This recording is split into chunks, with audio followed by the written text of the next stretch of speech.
Hey folks, we're headed to Molten Core today. Or we did, back around Christmas. I've got to catch up with content, the holidays really set me back. Anyway, I'm level 57 and we're short on raiders, so let's see what we can do. Enjoy. Alright, so we're getting ready to go here. We've got an Ixia buff, and Rapture does too, so we're going to see what we can do to keep him alive and keep that buff on him. And just because this is the first time we're entering Molten Core in Official Classic, I'm going to go through all the trash packs and all the bosses. Right now we are starting with the 2 Molten Giants, which are always at the start of the instance. The Giant packs are pretty common. Sometimes one of them can be a destroyer, or sometimes both can be. So if they're both destroyers, they tend to have very nasty AoE melee damage. They need to be split up in that case. If only one is a destroyer, or if neither of them are, then you can stack them up for more cleave damage. And because we only have like 20-25 people today, because it's a holiday raid, we can feel free to use Serpent Sting arbitrarily, and I will. I will. The next mobs, which are also pretty common, are the Firelords and Annihilators. The Firelords have a Soul Burn spell that silences and deals damage over time, and they can also spawn those Lava Spawns, which we just killed. The Lava Spawns have to be killed quickly because they will spawn more of themselves until they become unmanageable. As any of you who have ever been to a Molten Core pug may know. No one ever focuses the spawn, and then suddenly you have 40 of them on you, and you're all dead. Anyway, the Annihilator's gimmick is just that it changes target a lot. It doesn't really have a threat table, or it just resets the threat table very often. So, they're nothing really to worry about. Even if you do take aggro, they'll only smack you for about 1k. That'll be that. I don't have the death ray on any binds at the moment, so I had to go into my character menu there and use it to smite their lava spawn. And since this is an Annihilator, we all need to be either up here or down there, because it will change aggro a lot. We can get down there, but they can't get up here, so we're all gonna head down here so the melee can access them. I mean, we just saw a warrior charge up there, but it's not ideal. The dogs in Molten Core, they come with a variety of debuffs that they can put on the raid. Like Withering Heat, which reduces your HP. People just need to dispel the random effects that may happen. Sometimes, you know. Sometimes it's a long debuff, sometimes it's a 5-second stun or whatever duration the stun is. Or a disorient effect. Either way, they're not really all that dangerous. Nothing in Molten Core is really dangerous. See, we just got an asspull and a lava surger, but the Warlock can go ahead and banish that, and we can go on pew-pewing the Giants. I fired my aim shot off on that Giant over there because that one was too close to death, but it missed anyway, so it doesn't really matter. Since we're level 57, we are not hit capped, obviously. We're going to be missing a lot. So we're really just along for fun. We're along for the ride, so we're going to be memeing around a little bit. I've got my Warmonger on, so that's an extra 3% hit. And hello there, Bladestorm. That's always fun, even if it is only on one target. Oh, no, where was I? So, as I was saying, we've got a Warmonger on us, because I really need the hit. I mean, really, really need it, because I did respec to 17-31-0 for today, just to see how it would play out. But this means that I do not have sure-footed, and I am really under hit cap because I'm not geared. I'm only level 57. But on the plus side, the BM points will help Rapture stay alive. And that is something that I want to test. I want to remember how to keep my pet alive in here, because I don't remember everything. I remember some things, but not everything. Something I do remember is these here flame impacts. They're very squishy, very easy to kill, but if they get in the middle of the raid, they will blow everyone up. They do these fire AoE things, so you definitely don't want to be in the middle of them. That's for sure. But we have volley, we'll be fine. We also have crystal charges, so we can chuck those from a safe distance and not get ourselves killed. They also appear to be able to be slowed by, say, the Frost Trap, so I like to drop them where the Flame Imps will be coming. Here's another Crystal Charge being thrown out. You can see that it does work. And here we are on the Core Hound packs before Magmadar. As Beowulf says, meme me up. And we are going to meme up in here. We tried to drop an Explosive Trap there, but it did not work because we're low level and Feign Death is easily resisted. But we have other memes. We have the Blade Storm. And honestly, these packs are the only packs in Molten Core where the Ravager is applicable. Like I've said before, the Ravager is more of a 5-man's weapon than anything, but there are a few specific locations in raids where you can use it to actual effect. But of course, you should pop off your Explosive Trap, your Volley, a Sapper Charge before attempting for the Blade Storm on these packs. The Ravager is there to fill in the blanks, not replace your other AoE. As for what these packs actually do, well, they stack a bleed on the tanks, or whoever they're hitting, ideally the tanks. They're generally resistant to fire damage, but Sapper Charges and Explosive Traps both work. And you need to kill them all at the same time. Otherwise, they'll start reigniting each other. So that's why their bodies stayed around for a few before disappearing. And hello there, Blade Storm. We finally got one.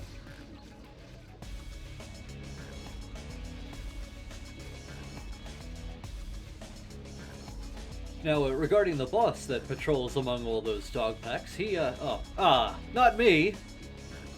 He popped my rapid fire! Bleh. So, his ads can mind control, as you could just see. Usually they do that to the warriors or rogues, not us. I don't know why that happened. Nah, they must have known who the greatest threat was, eh? They're dying quick anyway, so it doesn't really matter. Regarding the boss himself, well, he can curse up the whole raid. If you're wondering what the curse does, don't ask. You shouldn't care. Seriously, it's the healer's concern to remove it, and we can't do anything about it, so you shouldn't care. In all seriousness, though, it does increase the mana cost of whatever it is that you're casting. So, you know, if the fight were very long, then it would be a consideration, but it's not. So it's totally harmless. What isn't harmless is that they're Impending Doom. The Impending Doom debuff, which causes a large amount of shadow damage after a delay. Not because it'll kill us, the healers tend to dispel it, but because it could kill our pet. So to use the pet on Lucifron, all you gotta do is either kill the boss so quickly that he cannot kill your pet through Impending Doom, or dismiss your pet partway through the fight before it cannot take another Impending Doom, or mend the pet throughout the fight, or call the pet at some point during the fight when Lucifron has taken enough damage that you can kill him before Impending Doom goes up enough times to kill the pet. Honestly, it's not that complicated. Usually you'll kill Lucifron quickly enough. But you know, if you're in an understrength 20-man MC like this here holiday raid, then just keep that in mind. What also isn't complicated is killing these here dogs at the same time. One of them already collapsed. For some reason, it was really low. And we hunters excel at single target burst damage, so in this sort of case, while the mages and warlocks do their thing, what we should be doing is looking to whittle down the high HP targets. I'm just here memeing at the moment, so, you know, I was staying in there longer than I should have, just blade storming, or trying for the blade storm. Another blade storm, we got one for the start. But we're going to stay out here now, we're going to get serious, because we cannot let that bleed stack up too much on our tanks. I do not intend to wipe in Molten Core today. So we're not going to focus down the skull forever. Everyone's going to be targeting that now. There's a new high HP target, that one right there. We're keeping our eye on him. We're keeping our eyes out real good. This one is also very high HP. Very, very high. So we're going to get out and focus on it. They're going to begin collapsing again very soon. And once they all do it at the same time, they cannot reignite each other, and then all is well. Some of our warriors are looking very low, but our healers are able to handle it. Anyway, we're on Magmadar now, and he's the big daddy doggo in the very back of the room. He's a good boy.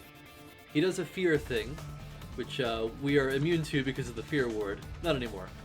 And he also spits fire at people occasionally, which is pretty nasty. It's the main threat to your pet on this fight. So your pet can be feared into it. Nothing much that can be done if that happens. But keep an eye on it if it's in the melee. Because if it is in the melee on Magmadar, you cannot send your pet in until it's safe. We're not going to outrange the fear today. We're going to go chill closer to the boss. Just because I like to be close to the boss. I want to pet the dog up. There is fire in the melee, so like I said, it's dangerous to send the pet in right now. And my pet is not actually spec'd for Molten Core. He's still leveling spec, armor and everything, so I need to be very careful around the fire effect. The tank has finally moved the boss a little bit away from the fire on the ground, so Raptor is able to go in. Looks like another cat just went down, so it's very unfortunate. Raptor is, he took quite a lot of damage from the conflagration there. But I was able to pull him back in time, and he was able to get some heals. Oh yeah, and Magmadar also does this frenzy thing. It's not really important, he's not dangerous at all. It's a boss in Molten Core. You should not take anything seriously in here. But, you know, if you do want to help out, even though the healers can handle it, just trank shot the boss when he grows big.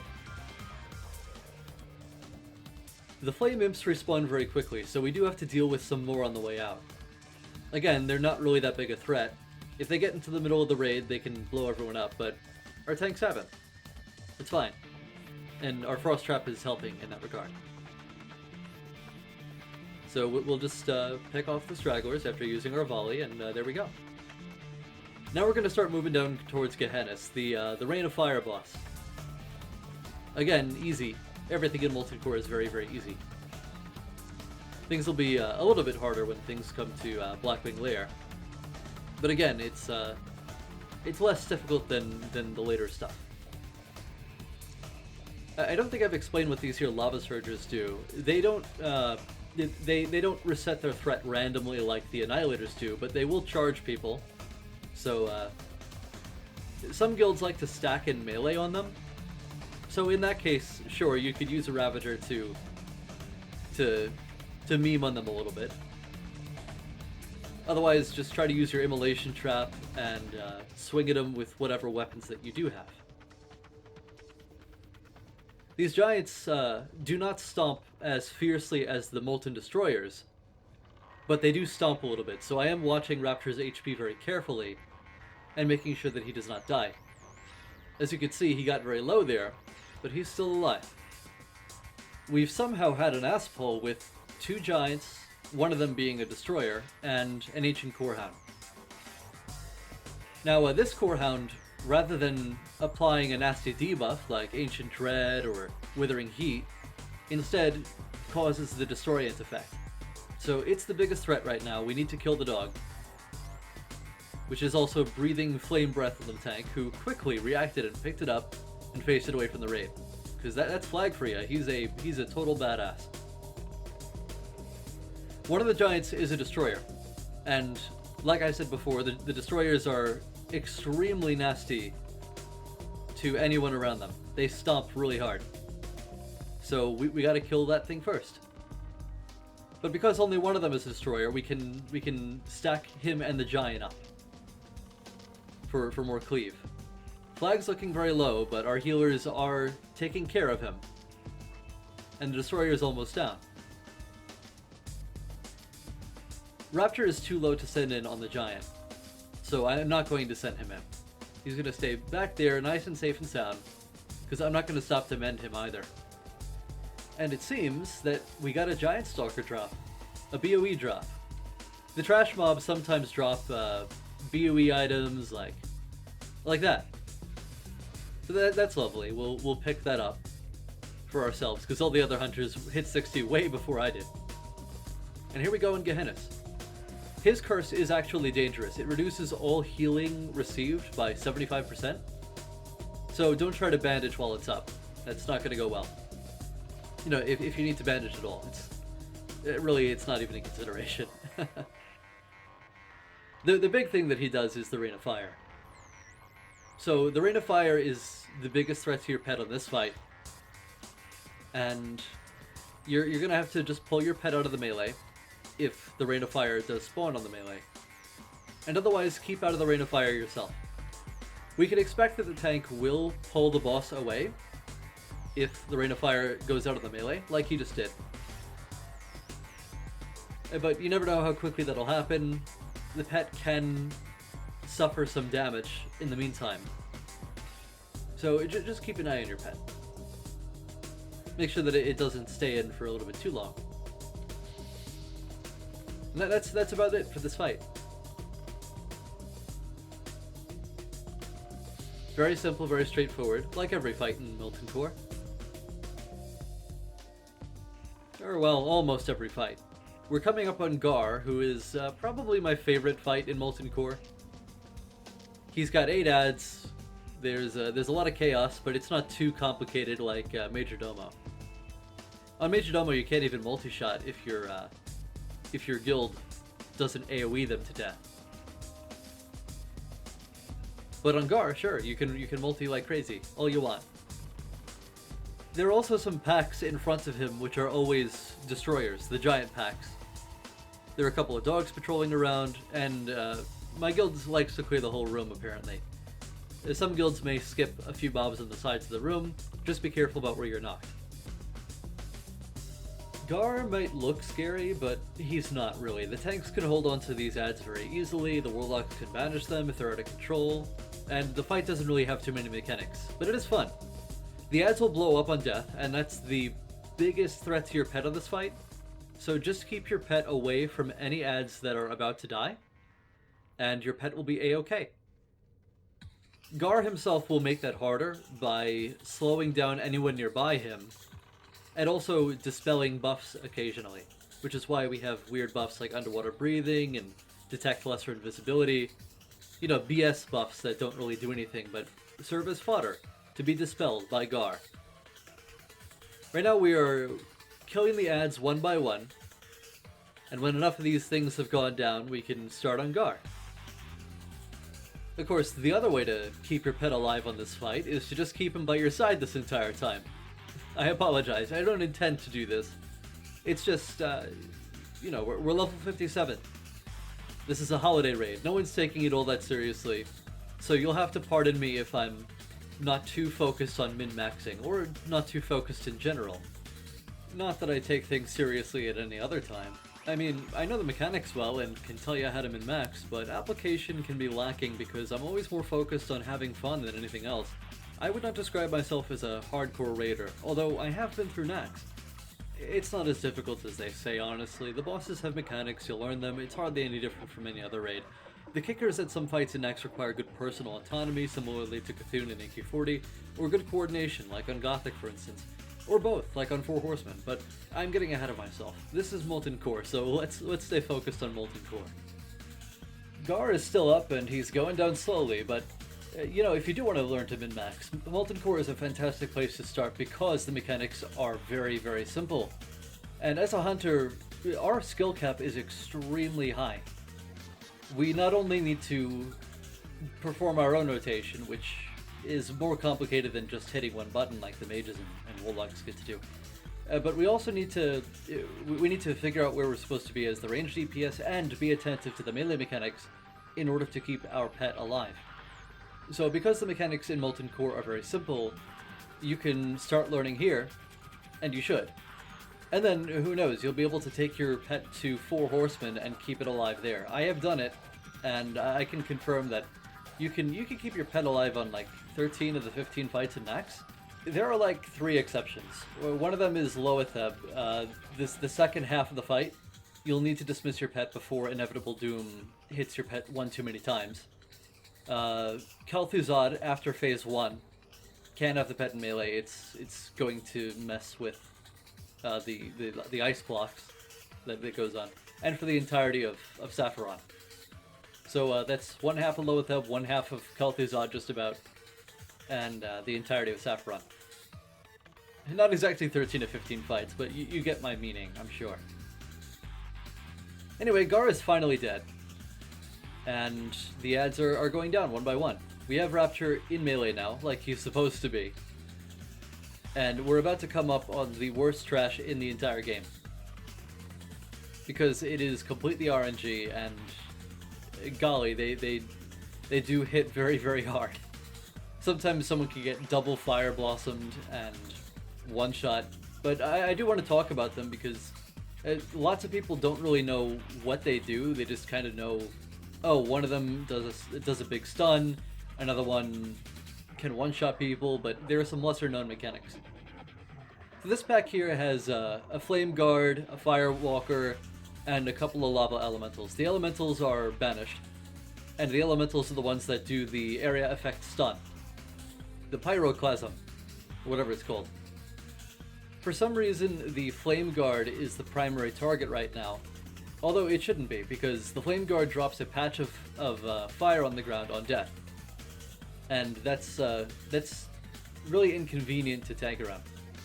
It'd matter more if there were Reavers around, but we don't have to deal with those right now, so it's fine. There we go, getting casually smacked for 2.5k, but we're not going to give a heck in true Hunter fashion. We're just going to keep our pet. We're going to try to let him DPS, but he does appear to be in the patch of fire, so I'm going to take him back. It deals damage in a much wider area than you might expect. But it does not last too long. So just be aware of it. Wait for it to go away if needed. And inform your tanks of the inconspicuous patch of fire that lingers on the ground. It's not that visually prominent, but it is important.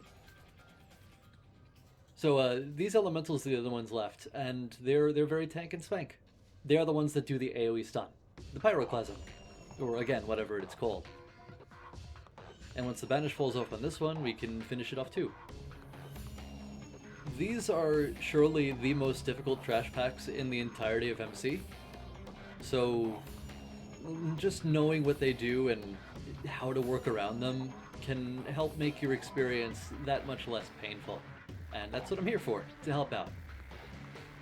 On this pack we're going to rightfully focus on the Firewalker, because it's the thing that puts out those flame blossoms, or fire blossoms. Those things, the fireball it's flinging out right now. Those are like 3k each, and sometimes they can hit one person twice, which is a one-shot right there. So just due to the RNG of it, that's why I really hate these packs the most in Molten Core. The Flame Guards also do their little conal AoE attack, but it's, again, they're not really that dangerous, not compared to the Firewalker. The Flame Guard is just tanked faced away from the raid, and that's easy peasy. But again, they do drop that patch of fire on death, and because the Reaver is there, not only are the melee taking damage from the fire, but they're also getting cleaved by the Reaver. It's not an elemental. The elemental is the one that does the AoE stun. The Reaver is the one that cleaves. We're going to take a break from killing that awful trash in order to kill Baron Geddon, this fellow right here who's been patrolling around at the speed of light. And like other bosses in MC, he's very simple and straightforward, so first we're going to spend mana while we've got it, because he does ignite everyone's mana. We just gotta wait on the healers to dispel this effect. And he also does a fire AoE attack, this thing right here. When he does that, we gotta send the pet back to a safe location, and that location in particular is actually important. Because his third mechanic is the Living Bomb, where he puts a debuff on someone, turning them into a Living Bomb. And then they have to run off to the left there and go blow up away from everyone else, so that they don't harm anyone. Except them for themselves, of course. Now, I'm not entirely sure if pets can get Living Bomb in vanilla. If they can, then it's important to keep them in a bomb spot. However, we cannot keep them in the same bomb spot as every player, simply because if Geddon is doing this fire AoE attack, but also someone is a Living Bomb, then the pet will have nowhere to go, and it'll be stuck in a catch-22, it'll be killed very easily, like that dead cat right over there, but Rapture's still alive. So that's about it. If your pet does get Living Bomb, you have its own spot to send it to, and you can still use it on this fight. I sent Rapture back early there because I knew we'd have to pass by that. If there is any fight you'd have to use a Lily Root or something on, it'd be this fight in MC, just because of the Ignite mana. Well, I suppose Lucifron could be a consideration as well, simply because of the mana cost increase curse, but Either way, the fights are not very hard. The trash are more likely to give you trouble than the bosses, honestly. Here we are with another one of these 2 elementals, Flame Guard, Firewalker packs. And these mobs are out of control. This one is, at least. Here goes the Flame Guard, spitting fire on everyone in the raid. I'm keeping my eye on it until it's picked up. I was hit by the Pyroclasm, so I'm taking a lot of damage. It's not just a stun, but it's also a damage over time effect. And there's the Fire Blossom to finish the job. It's the one-shot. The one-shot mechanic for the level 57, anyway. And RIP Ani buff. I still had that on me. It's too bad. We've made it onto the boss now. Shazzrah is the only boss in Molten Core with arcane damage. And he's also a notorious and terrifying and terribly effective pet killer. And now, the mages have some kind of mechanic on him. They need to keep Detect Magic up because he needs to be dispelled for some reason. I don't really know, I don't really care. But what we do need to be attentive to is that curse, because as soon as it's applied, if the pet is victim to it, he will take oodles of damage, so he needs to be kept safely out of harm's way, and we need to range at Shazzrah from then on. Also, he can blink onto people occasionally and reset threat, so that's a thing. But the tank grabs him and pulls him back over there, and we go ahead and finish him off. Arranging the whole raid, the casters loosely spread like this, is how we reduce the effectiveness of his blink into Arcane Explosion spam combo. There are no new trash in the instance, so we're just going to focus on killing the bosses. This here is Sulfuron Harbinger, and he starts with 4 Flamewaker priests. Not Flamewalker, Flamewaker. You dang illiterates, there's no L in there. Anyway, I don't know why Skull's being kited away. We could kill them together if we have kicks, but apparently we have insufficient kicks. We must construct additional rogues. Someone got a little bit too close and got eaten up by the blast wave, so RIP Muffin. And it looks like Rapture is about to go down too. RIP Rapture. So since we do not have enough kicks going on up in here, we're gonna kite Cross away too, because those guys will just keep healing them if they're too close. We're gonna finish these guys off one by one, and then we can get onto Sulfuron Harbinger. He'll chuck out an AoE once in a while, but it's not really that dangerous. And that's about it. The ads heal, kick him, kill him, and also they do AoE. And after they're dead, the boss is pretty much a tank and spank. Pretty much. Oh, a demo shout. Such a frustrating and difficult mechanic. So complex. Nah, at this point he's basically a giant target dummy. I mean, I guess he can hit the tank pretty hard. He looks to be wailing away on him right there. I don't know what the healers have to deal with, and I don't really care. Our job is just to pew pew and not give a single heck. We do not care no matter what happens. So, yep, that's all this is. And it's going to be about this way for the rest of the instance, because the next boss, well, I mean, Majordomo is a little bit more complex. But Golemagg and Ragnaros, those are 2 very stationary fights. I mean, I guess Sulfuron Harbinger can grow in size and become more powerful, but everyone can do that. We all start small and become big, and hopefully strong too, by eating our greens and running. So it's not really anything special, Mr. Sulfuron Harbinger. Golemagg is basically your gigantic target dummy boss fight, so he's pretty useful for checking out how your single target DPS can fare. Or, well, almost single target. The 2 ads are pretty much irrelevant, they don't really do anything. The tanks just take them and hold them, and that's about it. And in the meantime, you can pew pew on Golemagg and fire your multi-shot off on all 3, and even pad the meters by firing Serpent Sting off on all 3 targets. You know, if your guild does not care. Mine does not. My guild's hunters love to fire at the Serpent Sting, so I am joining them in the fun. I mean, heck, Shadowward Pain is up. Corruption spam is up, Mortal Strike went out, and Serpent Stings are out. So there are 0 hex being given right now. I guess the only mechanic that you really need to worry about is that Golemagg can, in fact, stomp. So that's a consideration because it can kill your pet. But he only really does that around 10%? Very low HP. I'm not sure what killed Rapture there. The dogs turned around for a second, so maybe that had something to do with it. Maybe they have a mechanic that I'm not aware of, but the only times I've really seen my pet die are when Golemagg's low on HP and my pet has been left in. Now that I'm level 60, I have not seen my pet die randomly like that again. So, honestly, I have no idea what happened there. Whatever the case, this is, again, a very simple and easy fight. You can pretty much leave your pet in until Golemagg is low, usually. The other pets did not die. So, yeah.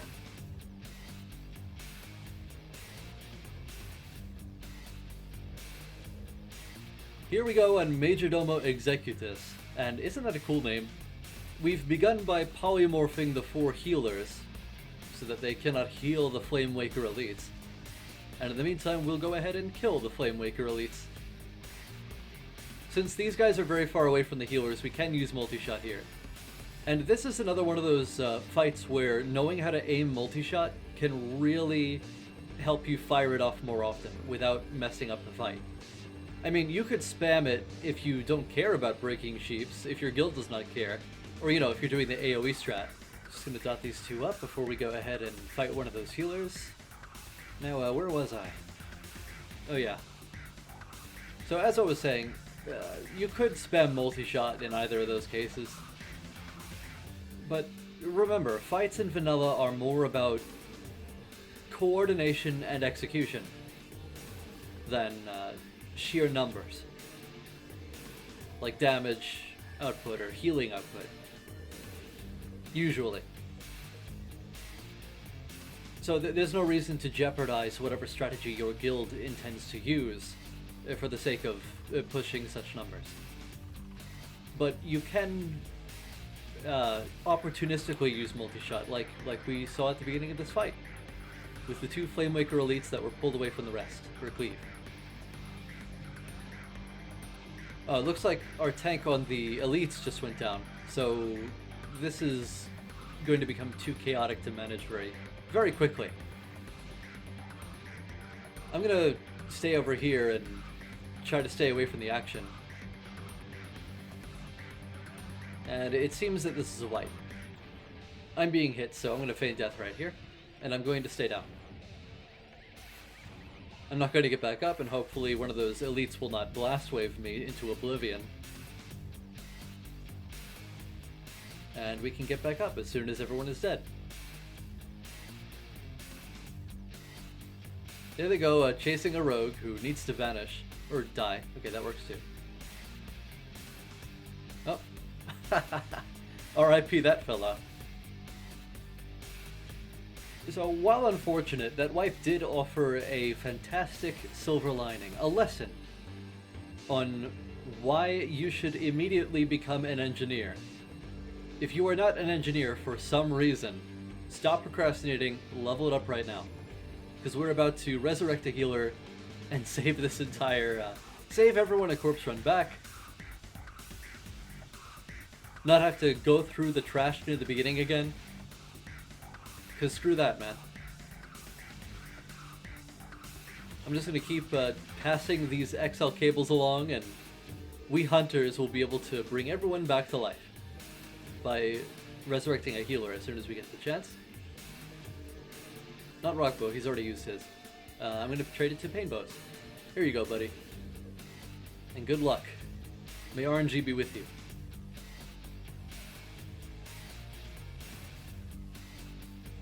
And it worked! Huzzah! A healer is up, and we're... I'm going to trade this back to Rockbow, who traded it to me initially. Here you go, buddy.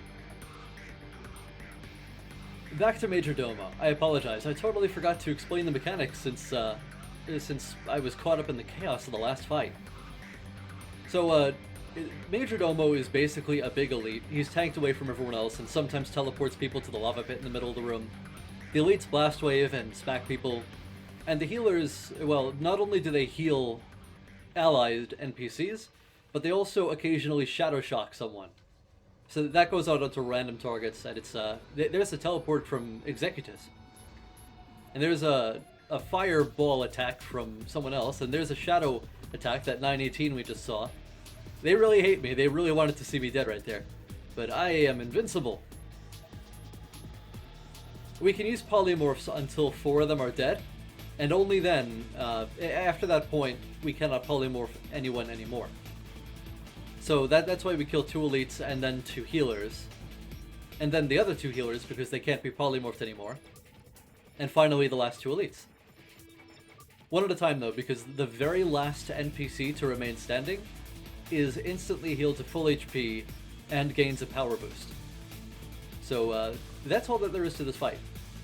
And not only is the shadow resistance on the pet important for Lucifron earlier in the dungeon, but it's also important to absorb the shadow shocks from these guys. Oh yeah, and there's one other thing that these guys do. They occasionally will reflect either spells or melee damage, and if I'm not mistaken, the blue bubble is spell reflect, so the mages will stop casting when a blue bubble goes up. And when it's a purple bubble, they'll reflect melee damage back onto the attacker. So if you see the purple bubble, do not allow your pet to continue attacking targets while the purple bubble is up. Executus's teleport ability will dump all threat. As you can see, he just dumped the tank in the lava pit, so all that threat's gone. It's not my problem. I'm not going to concern myself with that. I'm just going to keep pew-pewing at the final elite here. He got a major power boost, so now he's about as big as Majordomo Executus. But he's not much tougher. We just slay him, and then Majordomo is knows he's outmatched. Now we're on to Ragnaros, where Majordomo Executus has come to help us summon him. Although there is one Surger in the way, and for some reason my entire guild decides to go around the ring, but I just swim through the lava. Never mind, we can help our guild from over there, while they attempt to clear out this here Surger. Unless, of course, the Surger charges me, but with all those people standing at range over there, what are the odds of that? Very low, that's what. Oh. Ah. Luck of the Ravager, I suppose. Oh man, look at him go. Feign death. RIP DPS. Your trash parses are going to be terrible now. You're welcome, everyone. I have successfully lowered the average of everyone on trash now.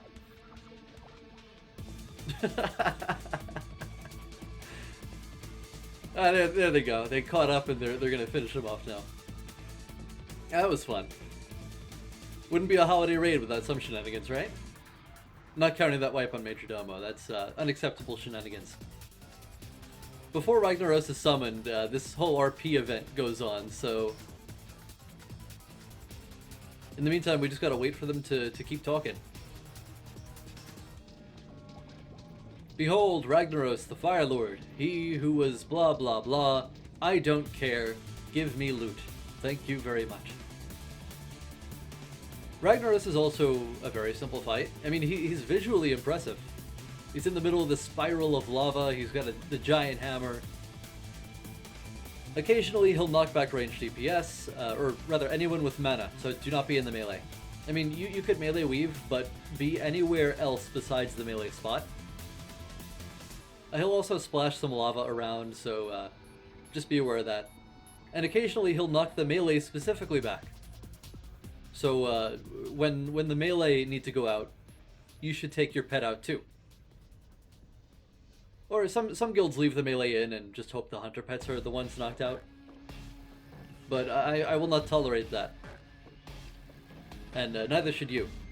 Pull your pet out at that time and watch the melee suffer for their insolence. Okay, Ragnaros is done talking in all caps for now, so we're going to pelt him with snowballs to weaken him. Contrary to popular belief, snowballs do actually do something to Ragnaros. They are bis memes per second, which is more important than damage per second. With the Rapture at the melee spot, he's able to run out with the melee and not swim through the lava back to me. So that's important. Of course, with Ragnaros splashing lava around like he does, Rapture is very vulnerable. If Rapture had fire resistance, that would certainly help. But like I said, he's missing the pet spec. He's missing the correct spec for this dungeon, this raid. So there is not too much we can do about it. I touched the revive pet button right there just for a second to despawn him. You know, I heard that someone had his rank 6 loyalty Broken Tooth abandon him after only half an hour of being yellow in happiness. I don't know if that counts while they're dead or not, but apparently there's some kind of caveat in pet happiness and pet loyalty that no matter what loyalty you have, the pet can abandon you, even at rank 6 loyalty. So I don't know why that's the case, but apparently is the case. And hello there, Battle Chicken. Just drops over dead. Yes, that's very useful. Dumb gnomish tech. Ugh. And there's Erbooze working on his flying paladin act. Needs work, you flew like a rock. But yeah, if you're gonna roll engineering, go for Goblin. It's superior in every way. If you can't blow stuff up, what use is engineering, eh? No, seriously though, Goblin Engineering gets you access to the Everlook teleporter, which is important for fetching Songflower after dire mall buffs. So, you know, that's a consideration. You could also farm Eco or other Fellwood plants much more easily. Some people might try to argue, hey, what about what about using the teleporter to Gadgetzan with Gnomish Engineering? And getting to AQ faster. And let me tell you, that's for scrubs, right? Once AQ comes out, you set your hearth to Silithus. If you want to go back to a city quick, you just ask a mage, or actually ask anyone, to queue you up for a battleground. Queue up for a battleground as a group. Once you get in, you can AFK out, and bam, you'll be in the city. Although I suppose that only works for Alliance and Official Classic just because of the Horde queues. But too bad. Oh hey, we got Suns. This is rarely seen because Ragnaros dies very quickly. There's not really too much to say about these guys. You can banish them, and that makes them pretty easy to handle as long as you have a decent amount of Warlocks in your raid. The only really noteworthy thing that they do is they can burn mana off of nearby enemies. So if you see any in the casters group, sure, distracting shot them, take them away, hopefully close to a warrior who can taunt off you. I just got first aided by Rockbow, thank you very much. Or bandaged, I should say. Aided first by Rockbow. What is English?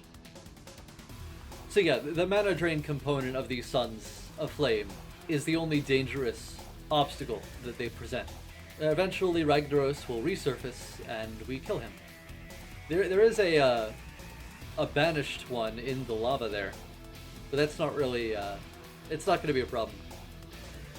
He's out of banish now, so, well, he's rebanished, so never mind. Never mind. Now we just wait for Rapture to... sorry, not Rapture. Ragnaros. Rapture has been raptured. It's too late for him. But it's not too late for Ragnaros. He too can be saved. And sent to the great warm radiator in the sky. Which is full of lava and warmth. I don't know, what do fire elementals like? Oh wow. That was a one-shot, man. He got me. He got me, guys. I'm dead.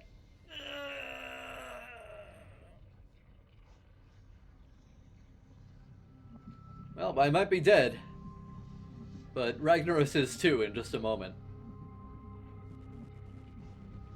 There's still that sun roaming around, but Again, it's not really a problem. Oh, there goes Ragnaros, and therefore the Son of Flame. And this is cool. Look at how his hammer just goes up into the sky. And bam! Swoosh! Splashes the lava around. Ha! I love that animation. Really cool, really epic.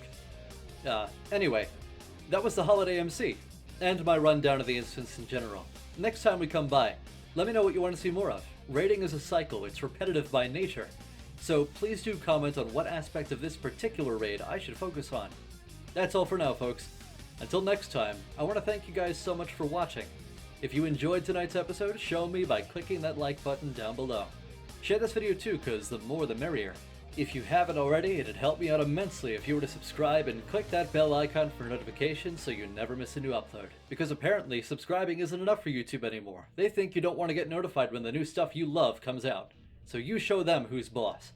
Besides, I love bringing new content to you guys, so I hope you love seeing it just as much. Check the description for more links and a skip list, and as always, I will see you in the next one. Bye bye!